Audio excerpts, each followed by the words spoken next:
Hello and welcome to Disney Movie Investigation. For those of you that are joining us for the first time, welcome to the show. Each week we take a look at a movie that is featured on Disney Plus and break it down and give you some general information. So for this week's episode, we are going to take a look at the movies featured on Disney Star as we take a look at the 2010 action movie, The A-Team. And if you are enjoying these videos, please hit that subscribe button. That way you will be notified every time we upload a new video. But for now, sit back and enjoy this episode of Disney Movie Investigation. So like I said, we are going to be covering the 2010 movie, The A-Team. But before we get into the movie itself, I thought we'd take a brief history of the TV show that it is based on. So The A-Team was a TV show created by Stephen J. Cannell and Frank Lupo, and the show ran from January 23rd, 1983 to March 8th, 1987. Most notably is the show is memorable for making Mr. T a pop culture icon, as well as the show featuring cartoonish violence and making weapons out of old parts. The show was kind of a staple of the 80s, so I never seen it myself, but I've heard very good things about it. In terms of the A-Team movie, let's take a look at the stats. So the movie was released on June 11th, 2010, and it was directed by Joe Kananaran, and it was based obviously on the TV show The A-Team.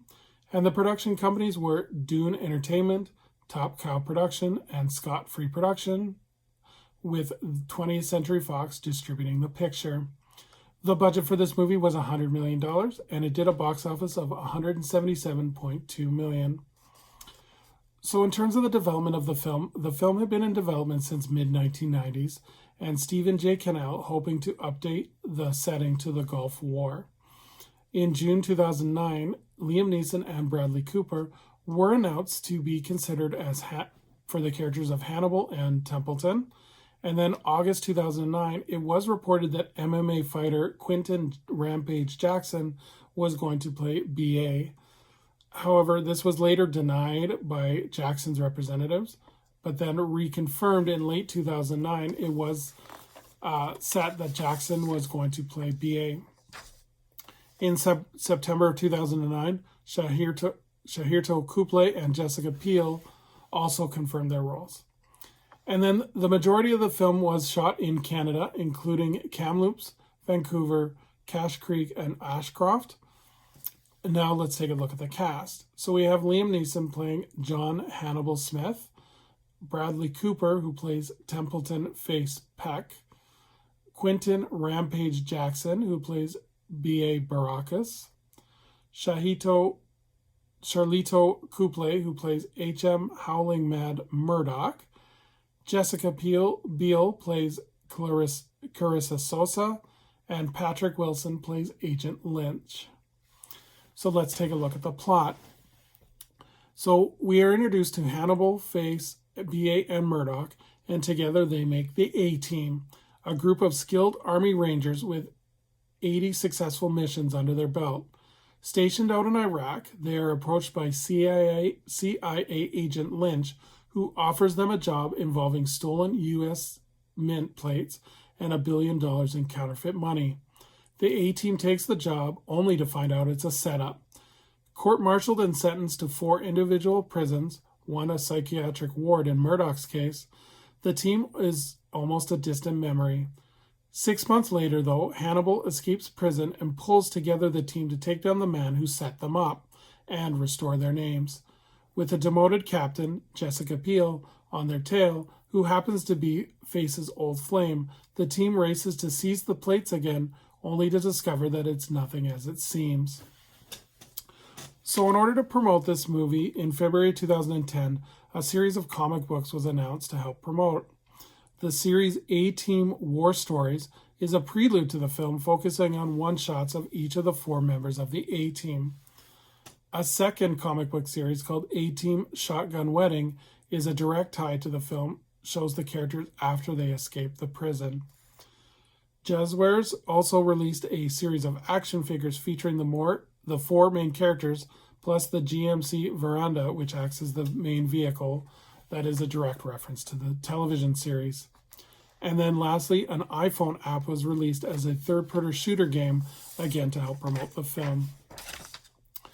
And then in an interesting move, Bradley Cooper, Rampage Jackson, and Charlito Copley appeared on WWE Monday Night Raw on June 7th, 2010 to help promote the film. Bradley Cooper appeared at the beginning of the episode, and then Rampage Jackson and Charlito Copley were featured throughout the episode of Monday Night Raw. No surprise, Liam Neeson did not attend. The cast had expressed, based on how much they enjoyed filming the movie, that they expressed to do a sequel. Director Cho Cannon said it would depend on the DVD and Blu-ray sales. And then in March 2011, Bradley Cooper did confirm that because the sales of the DVD and Blu-ray, as well as the box office, were not what everyone was expecting, that the sequel would be canceled. So would I recommend this movie?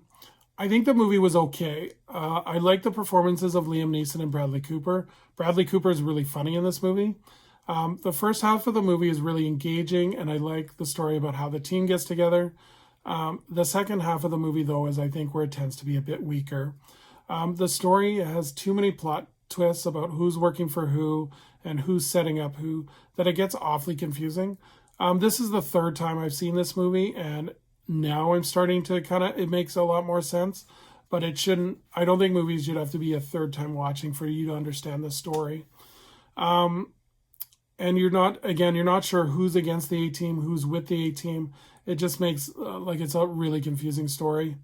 Overall, I think the action sequences are really good in this movie.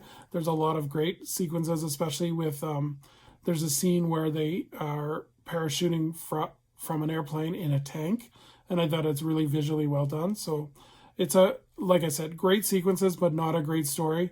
There is setup for a sequel, so I think they were hoping that this would become a new franchise. Obviously, that's not the case. So thank you so much for joining us on this episode of Disney Movie Investigation. Please leave a comment on what you thought of the movie, and do you think that this was a great reboot of the old television series if you'd seen the 80s TV series? It'd be interesting to know what you guys think. And so for our next video, we are going to continue on our Avengers journey as we look at the epic Avengers Infinity War, and then we will take a look at the Avengers Endgame. So we're going to do two separate videos, but we're going to take a look at Infinity War first.